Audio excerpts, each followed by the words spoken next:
नमस्कार, मरुधर बुलेटिन में आपका स्वागत है। शहीद स्मारक पर विभिन्न बैनरों के तले विभिन्न मांगों को लेकर विभिन्न संगठन आंदोलन कर रहे हैं। आज राजस्थान नर्सेज के बैनर पर राजस्थान नर्सेज एसोसिएशन के लोग भी यहाँ पहुँच चुके हैं। क्या इनकी मांगे हैं, इनसे जानेंगे, क्योंकि लंबे समय से इनकी मांगे पेंडिंग है। कब इनकी मांगे पूरी होंगी, इस बारे में अब तक सरकार ने कोई योजना नहीं बनाई है। यहाँ तक कि वैकेंसियों के क्या हालात है, इन्हीं सभी मुद्दों पर इनसे चर्चा होगी। सर, आज आप यहाँ पहुँच चुके हैं, राजस्थान नर्सिंग एसोसिएशन के बैनर पर आप पहुँचे हैं। पहले भी सरकार ने आपकी कई बातें आपने की हैं, कहाँ तक सफल हुई है, कहाँ तक नहीं हुई है? सर, हमारे को हम कोविड हेल्थ सहायक हैं CHA, जहाँ तक हमारे को अभी 4 महीने हो चुके हैं, जबकि हमारे को अभी तक वेतन नहीं दिया गया है। जबकि दिवाली बहुत नज़दीक है, हर कोई आदमी अपनी सक्षम नहीं होता, अभी तक हम लोगों को सैलरी नहीं दी गई है। दूसरी हमारी सबसे बड़ी मांग है कि जो 25,000 कोविड हेल्थ सहायक लेने थे, सरकार ने जो वादा किया था, अभी तक अपना वादा भी नहीं निभाया है। अभी तक कई जिलों के अंदर अभी तक हमारी भर्ती भी पूरी नहीं की गई है। हम लोगों को कोविड हेल्थ सहायक का दर्जा दिया गया है, जबकि हमारी सरकार से मांग है कि हमें NHM का दायरा दिया जाए, हमें नर्स ग्रेड 2 सेकंड समझा जाए। हमें जब तक नर्स ग्रेड या नर्सिंग हमें नहीं समझा जाएगा, जब तक हमारे को हमारी जो सैलरी है वो हमारे को पंचायत से दी जा रही है, और जबकि जो हमारी विभक्ति निकली थी वो चिकित्सा विभाग से निकली थी। अतः हमारा महोदय से निवेदन यही है कि हमें जल्द से जल्द NHM के अंतर्गत लाया जाए, बोनस का प्रावधान दिया जाए। और कोविड स्वास्थ्य सहायक से एक कोविड स्वास्थ्य सहायक नया नाम रख लिया। हम नर्सेज हैं, हम GNM हैं, हम BSc हैं, हम MSc हैं। हमसे एक आशा का, ANM का और 4th क्लास का काम करवाया जा रहा है, और हमें मानदेय जो है वो 7,900 रुपये, जो कि बिल्कुल हमारा घर चलाने योग्य भी नहीं है हम इसके अंदर। तो हमारा अशोक गहलोत जी से यही निवेदन है कि हमारा जो संतोषजनक वेतन है वो हमें दिया जाए, और जो हमारा नर्स का काम है वो हमसे नर्स का काम ही करवाया जाए। बल्कि अगर आपको आशा का काम करवाना है तो आप आशा की भर्ती करो ना, ANM का काम करवाना है तो ANM की भर्ती करो। आप एक नर्स को 4 महीने पहले आपको नाम दिया था, उस समय आपने विरोध क्यों नहीं उस समय हमारे जो इनका नोटिस निकला था उसके अंदर हमारा यही बोला गया था भी आपकी जो नियुक्ति है वो कोरोना के अंदर कार्य सहायता के लिए ली गई है।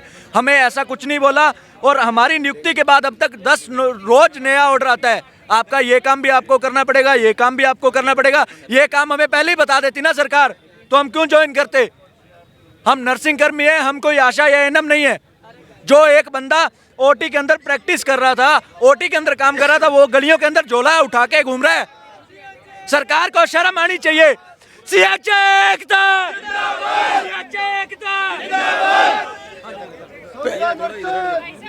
पहले भी इस प्रकार के कई आंदोलन हो चुके हैं सरकार से।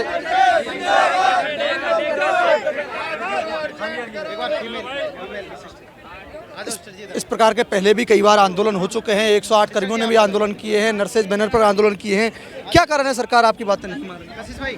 सरकार ने चुनावी वादे जो 2018 में किए थे, एक भी मांग अभी संविदा कर्मी की पूरा नहीं की है। हम NHM 2016 स्टाफ नर्स हैं, सभी भाइयों के साथ हैं, नर्सिंग भाइयों के साथ में। हमने भी परीक्षा दी थी सन 2016 में, और आशा उम्मीद यही थी कि सरकार जो भी आएगी वो नियमित करेगी, लेकिन अभी तक ऐसा कुछ नहीं हुआ है।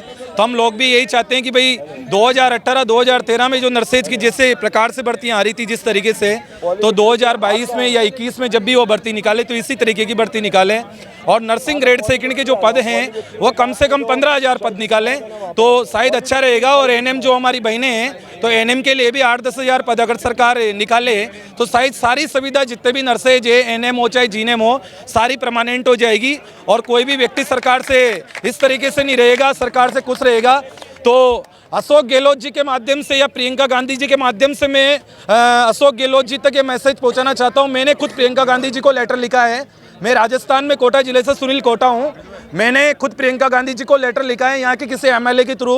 तो मैं अशोक गहलोत जी से यही मांग करता हूँ कि हमारी जो बहन, बड़ी बहन प्रियंका गांधी राष्ट्रीय महासचिव है, वह संविदा कर्मचारियों के लिए संवेदनशील है, और सरकार में नहीं आने से पहले हर पार्टी यही वादा करती है कि हम संविदा कर्मचारियों को नियमित करेंगे, लेकिन बैठकें बनती है और उन बैठकों में ही संविदा कर्मचारी नियमित हो जाते हैं, असल में नियमित नहीं हो पाते। तो जैसे उत्तर प्रदेश में प्रियंका गांधी जी वाड्रा ने बोला है कि संविदा कर्मचारियों के लिए मैं संवेदनशील हूं, तो एक बार मैं बहन से ये मांग करता हूं कि बहन एक बार आप राजस्थान में भी देख लीजिए, और आपके आला कमान के जो राजस्थान के माननीय हैं और पिता समान जो मुख्यमंत्री अशोक गहलोत हैं, पिता समान जो अशोक गहलोत है उनको आदेश करें और उनसे कहें कि भाई राजस्थान के जितने भी संविदा नर्सेज हैं, मैं ये नहीं कह रहा भाई 10,000 है, 20,000 है, 16,000 है, लेकिन राजस्थान की संविदा नर्सेज को देखते हुए इतनी भर्ती आप निकाल दें। आप डायरेक्ट नियमित नहीं कर सकते तो इतनी भर्ती निकाल दें, आप विधि विधान से तरीके से सिस्टम से उनको नियमित कर दें। तो मैं यही मांग करता हूँ राजस्थान सरकार से, चिकित्सा मंत्री महोदय से यही मांग करता हूँ कि राजस्थान के अंदर जितने संविदा नर्सेज हैं उन संविदा नर्सेज को देखते हुए उतनी राजस्थान में नर्सिंग भर्ती एनएम और जीएनएम की निकाल दी जाए ताकि सभी नर्सेज परमानेंट हो जाए। और राजस्थान सरकार में जो अशोक गहलोत जी हैं, जो बहुत अच्छे मुख्यमंत्री के पद पे पहले भी रहे हैं, अब भी रहे हैं, और सरकार में संविदा कर्मचारियों के हमने सुना है, पुराने लोग बोलते सुनते आ रहे हैं, तो हम भी ये चाहते हैं कि भाई पुराने लोग बोलते हो हमने सुनी है, लेकिन आप कर दोगे तो हम भी हमारी भावी पीढ़ी को ये बता सके कि हमारे अशोक गहलोत जी बहुत संवेदनशील व्यक्ति थे जिन्होंने राजस्थान में सरकार में जीएनएम और एनएम को परमानेंट किया है। और संविदा प्रथा को हमेशा के लिए खत्म कर दो। सबसे बढ़िया बात यही है मुख्यमंत्री महोदय, संविदा प्रथा को खत्म कर दो, न रहेगी संविदा और नहीं रहेंगे संविदा नर्सेज। तो सबसे बेस्ट यही है आप संविदा नर्सेज को नियमित कर दीजिए और आगामी कोई सी भी वैकेंसी संविदा पे मत निकालिए, चाहे वो एनएचएम से भी मत निकालो, एनजीओ से मत लो, किसी आरएमआरएस से मत लो, इनको परमानेंट कर दो। मेरी सरकार से यही मांग है, बाकी मेरी सरकार से कोई मांग नहीं है। और जो हमारे भाई हैं जो भी सीएचए हैं तो उनके लिए भी स्टाफ नर्स का एक दर्जा दे दो और उनकी जो पेमेंट है वो भी बढ़ाएं। जिस प्रकार हम एनएचएम 2016 कर्मी परीक्षा देने के बाद भी 6,952 रुपए में नौकरी कर रहे हैं, तो एक बात बताओ 6,952 रुपए में केंद्र सरकार ने पेट्रोल को इतना कर दिया या किसी भी सरकार ने कर दिया, तो इतना पेट्रोल महंगा है, भूखमरी छा रही है, लोगों में कुपोषण के शिकार हो रहे हैं। संविदा नर्सेज सबसे ज्यादा कोरोना के अंदर कुपोषण की शिकार हुई है, मेरे पास डाटा है ये, ठीक है ना। तो ये कुपोषण की शिकार हुई है क्यों? क्योंकि इनको 6,952 मिले हैं और 6,952 रुपये या 7,000 रुपये में इन्होंने कुछ भी नहीं किया। 12-12 घंटे 24 घंटे अपनी नौकरी करी है और अपने जो पैसा इनको मिला है वो अपने बच्चों को, परिवार को और खुद के ऊपर खर्च नहीं किया। ये पैसा भी इन्होंने कोरोना के मरीजों के ऊपर और है ना ये मोटरसाइकिल में तेल जलाने में खर्च कर दिया। तो आपने हमें क्या दिया? हमें जो दिया वो तो सरकार ने वापस छीन लिया। तो हम यही चाहते हैं हमारे जो भी भाई संविदा नर्सेज हैं उनकी तो आप पेमेंट कर दो 26,500 रुपये और बाकी संविदा प्रथा को कर दो खत्म। आगामी भर्ती जो है 2018 की नर्सेज के तर्ज पर 2018 नर्सेज के तर्ज पर आप नियमित भर्ती निकाल दीजिए और तमाम संविदा नर्सेज को आप परमानेंट कर दीजिए। हाथ जोड़ के ही निवेदन है। और हमारी बड़ी बहन प्रियंका गांधी मातृशक्ति माता रानी, क्या कोविड काल में आपको कोरोना वॉरियर्स की उपाधि दी गई? आज आप खुद शहीद स्मारक पर बैठे हैं। हमें जो कोरोना वायरस की उपाधि दी गई है वो सिर्फ एक नाम की है। बाकी अगर इतना हमारे नर्सिंग स्टाफ जो हैं, एएनएम, जीएनएम और टेक्नीशियन भी जिन्होंने अपनी जान तक गंवा दी संविदा नर्सेज ने, और सबसे ज़्यादा वर्कलोड कोविड काल में, चाहे वो कोविड वैक्सीनेशन हुआ हो, चाहे वो कोविड का जब शुरुआत हुई, सबसे ज़्यादा ड्यूटियाँ संविदा नर्सेज ने की है। और उसके एवज में राजस्थान सरकार जो संविदा नर्सेज के साथ इतना शोषण कर रही है, जो आए दिन, जबकि अदर स्टेट में अगर संविदा नर्सेज हैं, अगर उनका मानदेय 20,000, 25,000, 18,000 है, तो राजस्थान सरकार मात्र ऐसी क्या सरकार है जिसके पास अपने संविदा नर्सेज को देने के लिए वेतन नहीं है? जब अदर स्टेट दे रही है तो इसका मतलब वहाँ कहीं ना कहीं से तो पैसा आ ही रहा है। लेकिन ये लोग सिर्फ एक नर्सेज का शोषण कर रहे हैं। आए दिन ये नर्सेज की भर्तियाँ निकाल देते हैं, आज 20,000 निकाल दी, आज 25,000 निकाल दी। 20,000 चाहे निकालो चाहे 25,000 निकालो, मैं तो इतनी बात जानती हूँ कि किसी को भ्रमित मत करो। इससे बेटर है आप 1,500, 2,000, 4,000, 5,000 परमानेंट ही निकालो, जिसको सिलेक्ट होना होगा वो उसमें हो जाएगा। लेकिन जिन लोगों ने अपने 5-5 साल, 10-10 साल संविदा पे लगा दिए, उसके बाद वो अपनी कैसे कंपटीशन की तैयारी करेंगे और कैसे वो अपना घर चलाएंगे? तो वो पॉसिबिलिटी तो नहीं है। तो इसलिए राजस्थान सरकार से मेरा तो यही अनुरोध है कि आप ये जो नर्सेज वाली प्रथा है इसको बंद करो और कम से कम परमानेंट वैकेंसी निकालो। नर्सेज संविदा से निकालने से बेटर है जो सिलेक्शन होगा कम से कम 5 साल, 4 साल, इतने लाखों रुपए लगा के बच्चे जो माँ बाप है बच्चों को तैयार करते हैं और उसके बाद वो 5,000, 6,000 में कम से कम 25 से 26 साल में वो सिलेक्ट होता है। 30-40 साल तक तो वो मात्र वो संविदा पे ही काम करता है। बीच की बची हुई सर्विस बचती है वो 20 से 18 साल, 20 साल सर्विस। तो ये जो प्रोसेस है राजस्थान में बिल्कुल गलत है। और मैं तो यही मुख्यमंत्री जी से अनुरोध, ये जो कोरोना वायरस के हमें उपाधि देते हो आए दिन, वो उपाधि देना बंद कर दो। हम तो बिना कोरोना वायरस की उपाधि के भी काम कर सकते हैं। हमें किसी सेम मांगे 108 कर्मियों की भी होती हैं, उन पर कोई साथ आने का प्रावधान है आपका? सर हम सीएच है हम सबसे पहले ये बात बता देना चाहते हैं कि हमारे को जब सरकार ने लिया था, जब ये चीज़ हमारे को क्लियर करी थी कि घर घर सर्वे का काम आप लोगों का रहेगा। आज अगर यदि वैक्सीनेशन के लिए राजस्थान का नाम अव्वल पर आता है, अशोक गहलोत सरकार यदि तारीफ बटोरती है कि वैक्सीनेशन इतना कंप्लीट हुआ है, तो इसका एकमात्र यदि किसी का पद है तो वो है सीएचए। सीएचए को पूरा क्रेडिट दिया जाना चाहिए और सीएचए को क्रेडिट इसका मिलना चाहिए। दूसरा, आने वाले समय के अंदर जो अभी वर्तमान के अंदर डेंगू चरम सीमा पे, जब कोविड चरम सीमा पर था तब भी हम लोगों ने घर से बाहर निकल करके, जब भाई भाई का सगा नहीं था, जब परिवार का सगा नहीं था, जब हम लोगों ने बाहर निकल करके घर घर सर्वे करके धूप में तप कर वैक्सीनेशन का काम करा है। हमने लोगों को जागरूक करा है। जो लोग वैक्सीनेशन लगाने को तैयार नहीं थे उन लोगों को वैक्सीनेशन लगाने के लिए हम लोगों ने प्रोत्साहित करा है। साथ ही दवा वितरण का काम किया है। जब ऐसे लोग जब एक दूसरे को छूने से कतराते थे, उस समय हम लोगों ने हमारे हाथों में उठा करके उन लोगों को शिफ्ट कराया है। वहाँ पर रह करके वार्ड में हमारी ड्यूटियाँ दी है, घरों में जाकर के तपती धूप में जाकर के हमने वहाँ तक दवाइयों के किट प्रोवाइड कराए। अभी वर्तमान में डेंगू चरम सीमा पर है, यहाँ पर भी सीएचए का मुख्य योगदान है। यहाँ पर भी घर घर जाकर के दवा वितरण का कार्य कर रहे हैं, डेंगू का सर्वे कर रहे हैं, उसके बाद में एंटी लार्वा दवाइयाँ छिड़क रहे हैं। डेंगू पास में टेमीफोस घर घर जाकर के हम लोग गमले खाली करा रहे हैं। नेक्स्ट, जो हमारी जो आसपास की जो भी नालियां हैं उसको साफ करा रहे हैं, मच्छरों का ध्यान हम रख रहे हैं। उसके बाद में भी हम लोगों को जो वेतन दिया जाता है भाई साहब 8,000 रुपये।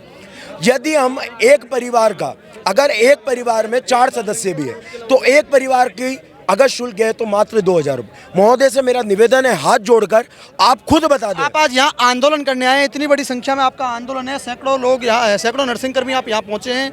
वैक्सीनेशन प्रभावित नहीं होगा क्योंकि वैक्सीनेशन सरकार, केंद्र सरकार हो चाहे राज्य सरकार, उनका सपना है देश का हर नागरिक वैक्सीनेट हो। 100 करोड़ का आंकड़ा आप ही की वजह से पूरा किया है देश भर में। हमने, हमारे संवेदनशील मुख्यमंत्री जो है, हमने भी इसी तरीके से हमारी मांग रखी है। हम लोगों ने सरकार का कोई भी काम प्रभावित नहीं करा है।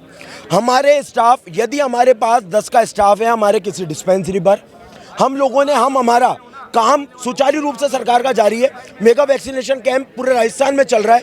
सरकार को ये चीज़ पता है, हमें भी ये चीज़ पता है। सरकार का कोई भी काम हमने प्रभावित नहीं करा है। यदि किसी डिस्पेंसरी पर या किसी अस्पताल में यदि 10 का स्टाफ है तो हमारे में से 4 स्टाफ जयपुर में अपना प्रदर्शन या अपना रोज जताने के लिए है, जबकि 6 स्टाफ अपनी पूर्ण ईमानदारी के साथ आज भी वैक्सीनेशन कर रहा है। यदि हमारी मांगों को नहीं माना गया तो हम सभी सीएचए साथी सामूहिक रूप से कार्य बहिष्कार करेंगे और इसकी जिम्मेदारी पूर्ण अशोक गहलोत सरकार की होगी।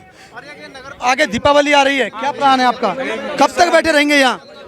जी सर, हमने पहले पूरे प्रत्येक विभाग के प्रत्येक मंत्री को, एमएलए को हमने ज्ञापन दिया कि हमारी 2018 के बाद में कोई भी भर्ती निकाली नहीं गई थी सर। उसके बाद में 2018 की तर्ज पर वापस भर्ती निकले और हमने डिजायर के साथ देने के बाद में कोई भर्ती नहीं निकाली है। और हमने प्रत्येक गली गली मोहल्ले में जाके हमने प्रत्येक मरीजों को उठाया, कोरोना के अंदर अल्प वेतन में काम किया। उसके बावजूद भी सरकार ने चेतावनी देने के बाद भी अभी तक कोई भर्ती नहीं निकाली है। हमारी एक ही मांग है कि संविदा नर्सेज को 2018 की तर्ज पे बोनस अंक देते हुए 10, 20, 30 के अंक के आधार पे भर्ती निकाले। अभी आप यहाँ बैठे हैं, आने वाले समय में दीपावली है, क्या प्लान है? देखो, दीपावली सबसे पहले हमारी बीकानेर की काली जा रही है क्योंकि अभी तक हमें मानदेय नहीं मिला कोविड सहायकों को। इसके लिए मैंने कलेक्टर साहब को, सीएमएचओ साहब को ज्ञापन दे दिया, लेकिन अभी तक कुछ कोविड सहायकों को वेतन नहीं मिला।